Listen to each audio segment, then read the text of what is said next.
Hi again, it's Levis from the A&O Show. Now for Monarch Episode 8 recap and review. So, leading on from the last one, pretty much, this is mostly about them hunting for Shaw, and basically the little band is back together, but we go back into, the relationship in the past in the 50s with the grandmother, Kaiko, and Bill. I keep forgetting the character's name. The white dude, not the military guy, not Shaw, the other one, the scientist. And them forming a bond pretty much.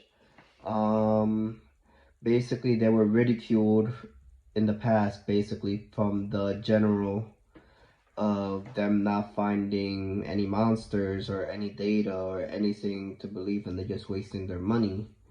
So they have to come up with a plan to, like, what's it called? Just make them believe so the Monarch can still keep existing without letting without letting them know that, jeopardizing their mission pretty much. So again, a lot of time jumping in here. In the present, basically, it's a whole little mission to find where Shaw is actually going to, which is interesting because where Shaw is actually going to is the place of the first episode where Kaiko and another scientist, his team, died. So he's gonna go there, based on some guilt, and just try to close that off and, finish their work and stuff like that. But they make it seem like Shaw is the villain, and sometimes in the episode you'd be like, huh, is he really the villain in this, or who is exactly right? And I like that, basically.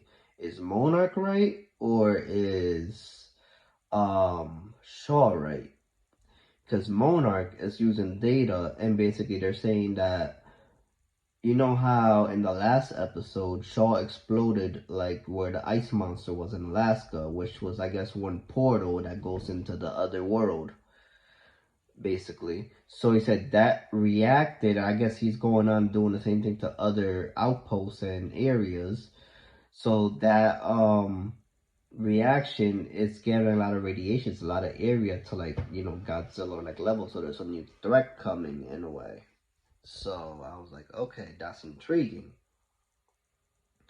So basically, that's that portion of it. Basically, you're like, oh, they find out here, they find out he might be going over here, stuff like that in a way. In the past, they were trying to we figure out that Geico has a daughter, she's a widow, basically. And that's where her father, the main character's father's from, Hiroshi, basically. Um, she didn't tell Shaw and Bill, I think his name is, or I don't know, Bill, Ted, whatever the fuck his name is. So, the question is, I still don't remember, and I don't think I've seen how did the scientist die, because we saw how Geico died. She got dragged by the animals and killed in the other dimension, but we don't see a body, so we assume she's dead, but we don't know that. So it's just like, huh. Like, I started wondering that in the last episode. I'm like, if she got dragged down to another portal, in a way, is she really dead when there's no body? Obviously from the monsters, but hypothetically, in any world, in a way, even as bullshit as it is, anybody could survive if we don't know logic, in a way. Because honestly, I haven't really seen any deaths. Well, yeah, deaths I've seen in, Godzilla killing people in San Francisco and stuff like that. But overall, no, okay, the guy in the helicopter died, so. But I don't know, it's just an interesting theory in a way. Anyways, back to the recap. Um. So eventually, in the past, the scientist guy, he figured it out basically with ants and the paper. Like, as they were drawing a map to, locations and stuff, whatever. He figured out, what if it's not really a map and they're just hiding underground and they travel underground in the portals? Like, what if it's another world? So he figured it out. Obviously, in the past, that's when they first originated from. So that happened. And then she went to go kill Geico. They found about the daughter, stuff like that. And then Shaw's still freaking out. Like, listen, I got like 3 days to give the general, his former boss, something, or Monarch is gonna be out of business. So let me state this: they still have not told them, the government, that Godzilla is alive. They all thinking that Godzilla is dead. So um that's like the freaking close call, and I'm saying this for a reason, which I'll get to it soon. Um, in the present, they managed to track Shaw down to their own areas, abandoned basically. As they went in, they found that there's exoskeletons of the Titans, like they shed their bodies or into something else, and they outgrew their body, which they killed. It was like Titan insects, like beetles in a way, from the 50s. So they probably got into, I don't know, moths or whatever the hell they're called. But they went through that. So they're trying to freak out, like, okay, like something's absorbing the radiation, blah blah blah, and stuff like that. And they find out like a little standoff between Shaw's people and the main group, basically with Tim, May, Kandako,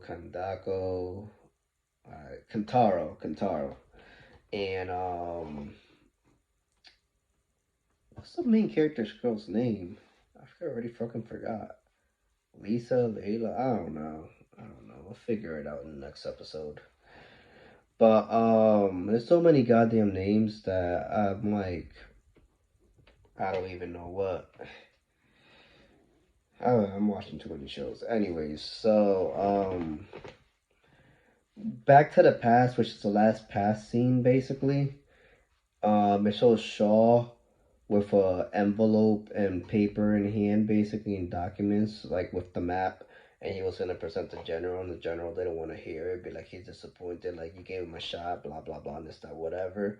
So obviously, he wasn't gonna buy whatever was in the map.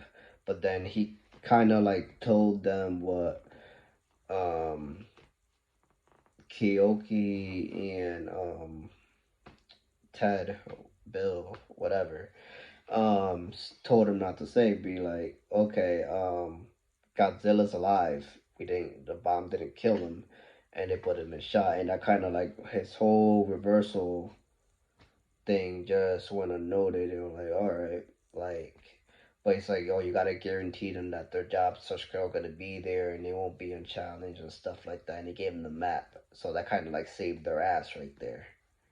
But we don't know the repercussions of that. Like, if he's gonna say that he did it, if not, stuff like that. So back to the present, which is towards the end. That what's it called? So we finally saw Shaw confront, the main group. He was like, "Oh, y'all ready to talk?" And stuff like that. He like, "I just want to talk to you, the main character." I'm not gonna call her Layla. I don't know. I'm already forgetting the name. So main character, basically the girl.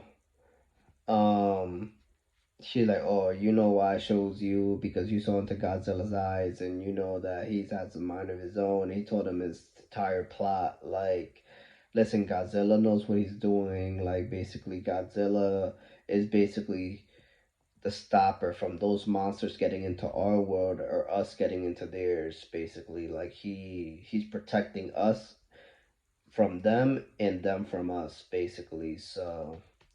And then he's like, I'm trying to seal every single portal so they won't be able to get through. or we won't be able to get to them and stuff like that. So basically, his plan is seal every single portal, and that's what he was trying to do. But he's like, "Oh, I know you weren't here because this is where you lost, Kentaro. No, not Kentaro, Kyoki, whatever. The grandmother." And so he he like, yeah, but I'm also trying to finish the business. I want to finish their work and this, that, whatever. Then he said they had bombs all over the place. So he set up the bombs, and then he went.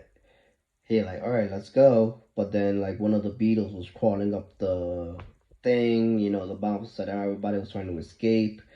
There was a whole bunch of rubble falling off, left over, this, that, whatever. I think May fell into the portal, if I'm not mistaken. And then it was like a little flashback, not flashback scene, but a replication of the scene of him holding the grandmother, except it was the main character, and she was about to fall, but they both end up falling into the portal, I believe, yeah. And then Kentaro was there and stuff like that. I'm not sure if May fell or not. I gotta double check that. I'll double check that for the next episode. But yeah, basically they went into the portal. If they're dead, if they're alive, who knows? We're gonna find out in the next episode. And that's how the episode ended. So overall, not a bad episode either. It wasn't a bad episode. I didn't mind the dialogue that much. I am glad that they went back to the past group, to the past, because the chemistry with those three are like excellent. I saw improvement in this one. Like there was like at least two or three jokes that kind of landed on me, basically, especially for Kentaro, who's like so plain, but it kind of landed on me. Like story from the previous episode was a bit weaker. It's just like I said, it's finding Shaw, plot device, and then like answering some questions and then basically making more questions. I found out there's only 2 episodes left, so it's episode 9 and episode 10. So we gotta get like 2 more weeks of this. So stay tuned for that. Overall, again, I'll give this episode about a 7 as well. Like I said, the other one had better story, but the dialogue was eh. This one had better dialogue and in the past, but the story was more like information, but it was kind of like a plot filler in a way. Monsters was the Beetlejuice. Mostly it was, like I said, backstories from this certain thing, how this thing got made, the progress of Monarch in the past and where they are now. It didn't really get into like the deal from the last episode, and it was more of finding Shaw and getting more of his motivation in a way of why he's doing this. So we got that clear point. So overall, tell me what you think. If you're watching the show, if you're just listening to me, if you like it, if you don't like it, why didn't you like it? Why didn't you like it? Does it make sense? You have any questions? Write down in the comments below. Um, please subscribe, share, support, and I'll see you guys next time. All right, bye bye.